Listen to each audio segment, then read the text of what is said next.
Good afternoon, everybody, and welcome to Transcending Together with Julianne, Lee, and Rachel. Welcome back to part 3. If you found this first, then you got to go. I don't know which side the link's on. You got to go back there to 1 and 2. But welcome to part 3, and we're in conversation with Devon. And Devon, well, I tell you what, let's put it on. I'm going to put it on to Lee to ask a pointed question. Okay, so trying to kind of like pull together all the threads that we've been discussing on this episode.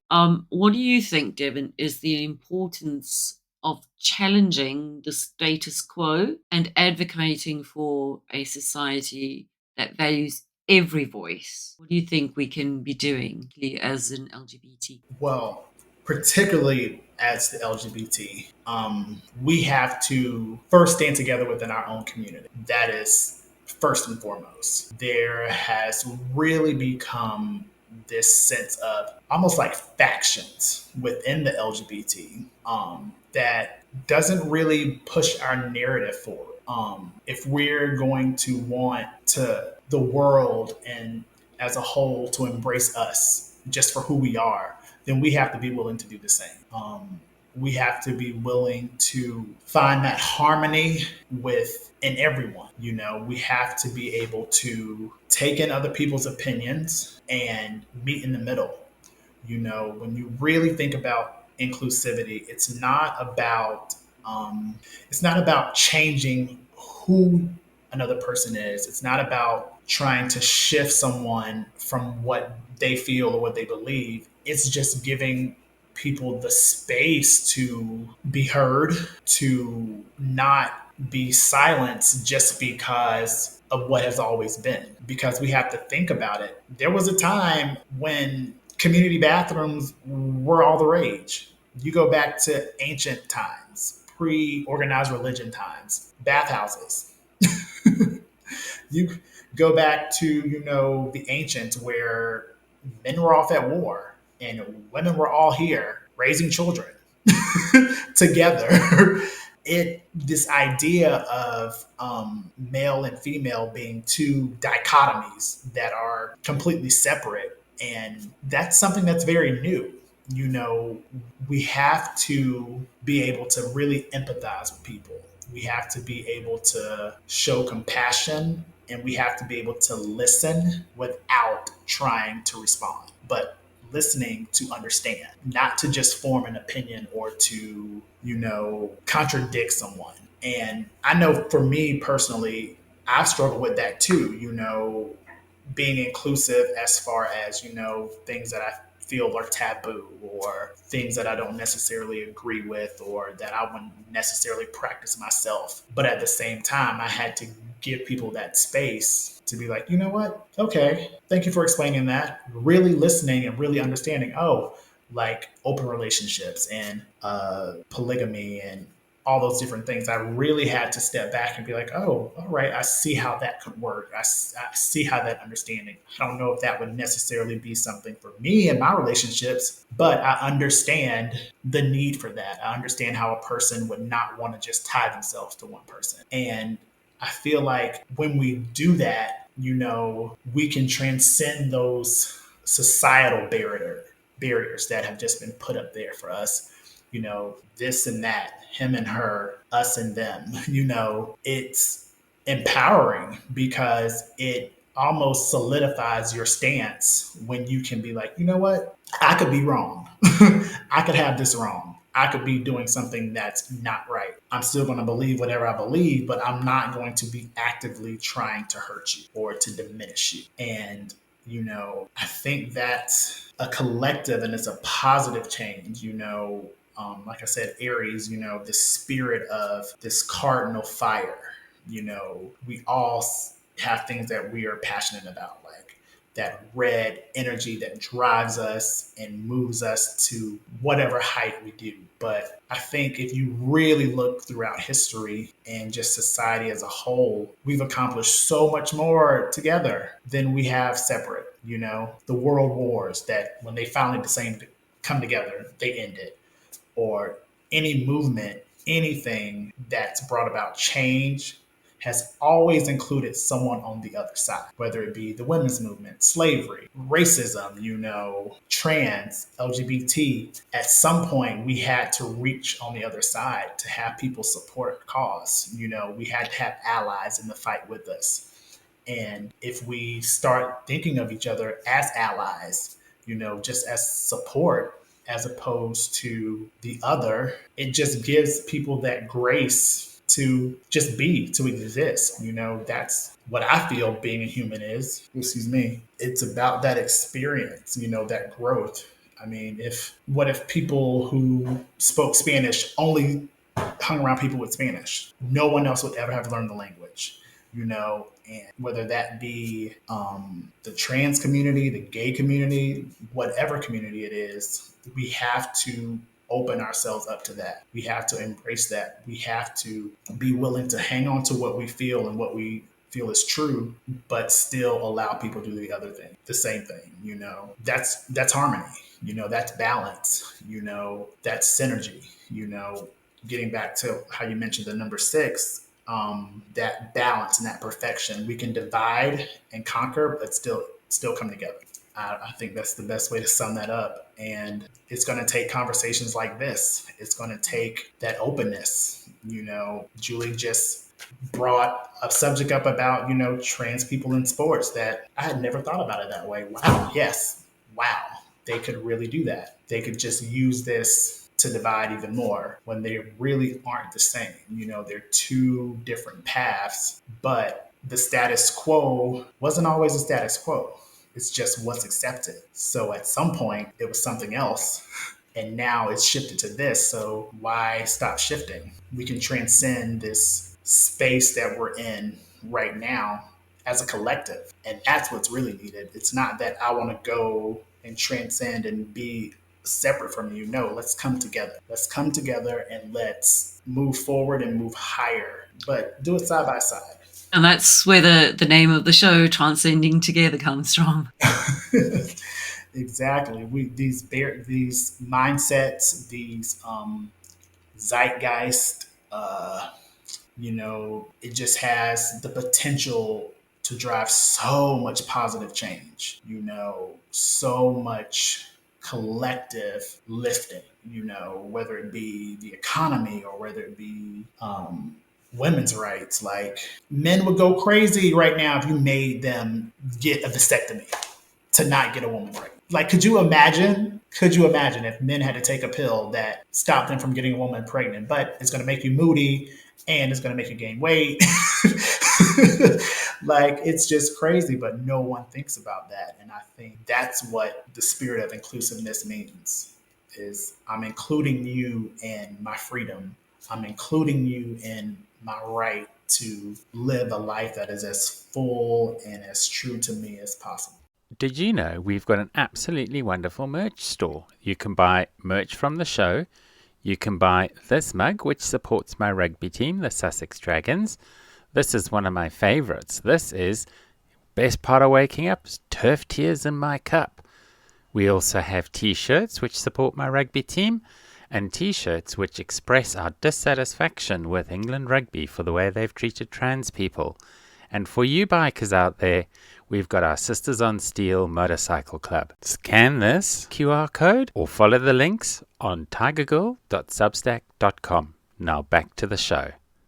Yeah, it's always fascinated me, the idea that I was actually talking to someone just the other day about, if the role of contraception were reversed. In fact, you can see when it gets reversed, when you're saying to men, just wear a condom, and then they're complaining about, but it doesn't feel as good and it's not the same. And so even something as simple as that.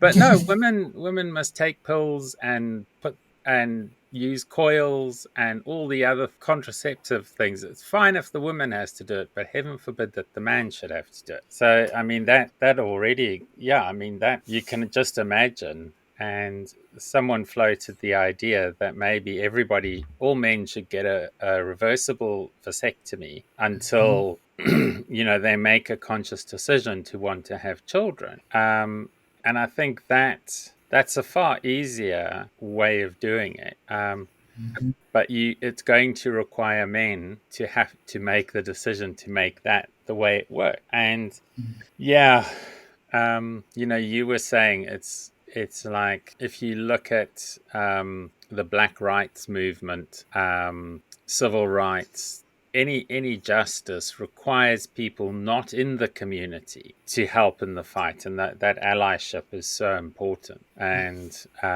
because heavens knows, world politics today exists the way it does because of their ability to divide us. And I Mhm. think they would be scared shitless if we actually stood together, everybody Yes. as one, and said we reject that. And I think that's, in the UK, we've had massive outcries and protests against the war in Israel, and massive marches, 3,000 people, up to 10,000 people marching. And the way the government's responded to that is, rather than listening, they've said, oh, well, we're just going to define them as extremists and ban them. Mhm. Yep. So the governments are not inclined to let us unite around things. I mean, even before the Second Gulf War, 1 million people marched on Parliament to tell Tony Blair, not in our name, and they did it anyway. And that's where I kind of have an issue with, peaceful protest only get you so far. I suppose we've got to be Yes. careful what we say, but the reality is, and even that they're rolling back in this country so far, where you're not allowed to be too noisy when you protest. The noise can cause offense. So Yeah. never mind, you're not looting and you're not burning things and you're not breaking down doors. You're just chanting too loudly. Yeah. And we've talked about this, Lee, haven't we? How it actually took the Sharpeville moment. It Yes, took the exactly. world seeing people being shot in the street at the Sharpeville massacre, the Sharpeville protest in South Africa, that actually got people to wake up and say, hang on a minute, something's wrong. But look at where we've come to. I mean, with Israel behaving the way they are, have we become that desensitized? Are we that broken down that this just Programmed. doesn't? Yeah, why are we, I actually think if South Africa had oil and it was still a minority rule country, if it had oil and the interests served American interests, South Africa would still be an apartheid state. Very much so. Yep. Very much so. It's Agreed. it's this fear of challenge, but that's what we have to do. That is, this new year, this new time, and with it just being the astrological new year, I've just felt this surge of unrestrictedness, of not caring anymore about what could be. This is how I feel. This is what it is, And I've all, especially as far as women have gone, even to the detriment, me and my mom butted heads because I could never understand how she would be a part of a religion that says you are beneath this person, and that's the challenge, that is something that was forced upon society and we just accept it. And now it's starting to unravel a little slower than I would like, but it is slowly unraveling. And, people are, moving beyond that. They're elevating, the consciousness of people is slowly starting to change. But like you said, they don't like noise. They don't want you to be too loud because noise carries and people hear the message and then the whispers become rage, and they can't have that. They need us where we are, comfortably numb and detached and scrolling on our phones. But, acceptance and empowerment are human rights and they go hand in hand. By me accepting your differences, it empowers me to live through mine and to embrace mine and to let mine show. And we don't see it like that. And getting back to like the LGBT, let's get away with that, because I remember when I called myself queer, no one else was doing it. And this is me being young and writing human and instead of my gender, because I'm like, why do I have to say male or female? It's just, I'm just human. And now it's this whole thing. So why would we want to take that away? You know, there was a time when you couldn't say lesbian, gay, or bisexual or trans, you know, so it expands as we grow. So we have to do that in the same sense. So whether it be the LGBT or any other group that is trying to push the needle forward, we have to we have to challenge everything. Anything that you've been told, anything that you've been taught, anything you've been forced to believe, you have to challenge it. You have to say why. You have to let that voice be heard. Like in America right now, people sit around and they complain about the same things. Like the collective consciousness here was against them overturning Roe versus Wade. They were against, you know, denying people the right to be married or be in the military. But they only talked about it where no one could hear them. No. If everybody did not go to work one day, they would hear it. What if every woman didn't go to work one day? Or if every gay person didn't go to work one day? If just one group, one letter out of that spectrum, one group of them decided, I'm not going to do this. It would be impossible for them not to hear it. That's where we are as a society now. You know, it's not gonna be. I mean, we need paradigm shifts, and they are going to be hard coming, and you're going to have to fight for it. It's not as easy as it used to be to get people riled up and to really move, because people can be so unaffected. You know, they can see it and not see it. They can hear it and not hear it. You know, getting back to what you said about keep it in your house, some things need to be in the light. And the challenge of what we don't like needs to be heard, even if you're an ally, even if you're not directly connected to the situation. If you feel it's wrong, you got to say it's wrong. You know, 2024 is supposed to be the year of truth. So we need to let that truth ring more so than ever. Have you noticed, I'm not sure if this sort of ties in at all, but with it being the year 24 and 2 plus 4 is 6. Mm-hmm. Is that kind of tied into your 6 thing? I know the conspiracy theorists were going nuts over the whole, it's the Illuminati, it's 666. What's it? It's this one, yeah. Yeah, all those different things. But people like once stereotypes that got put on it. But yeah, I love my life number is 6, and my birthday adds up to 24. They're both feminine numbers, you know, 2 and 4, the even numbers, you know, the duality. Yeah, it's just, I think it's all aligned. We got to embrace all those energies. We have to give equal space to everything, because that's harmony, you know. Yeah. Just like in my company, you know, there's 4 pillars: mental, physical, spiritual, and emotional. They have to be in balance. They have to exist in balance. 4 is the number of wisdom in Kabbalah. Well, 40, you know, all those different things, you know, or 11, you know, people say 1 and 1 is 2. No, 1 and 1 is 11, because we stand side by side with each other, both moving forward. Is synergistic. We have to be able to do that. We have to be able to exist alongside of people and still keep the path clear, as you said, you know, because there's more coming behind us. You know, what do we want to leave behind? What is the legacy? You know, How do you want to be remembered? We can only keep what we give away. So if I give away love, I give away empathy, when I'm dead and gone, that is what'll linger, you know? Yeah. I can't keep it. Yeah, so we are running out of time. Can't believe we've been talking for so long. It's really flown by. So let's try and wrap it there. We can always come back for a part 4.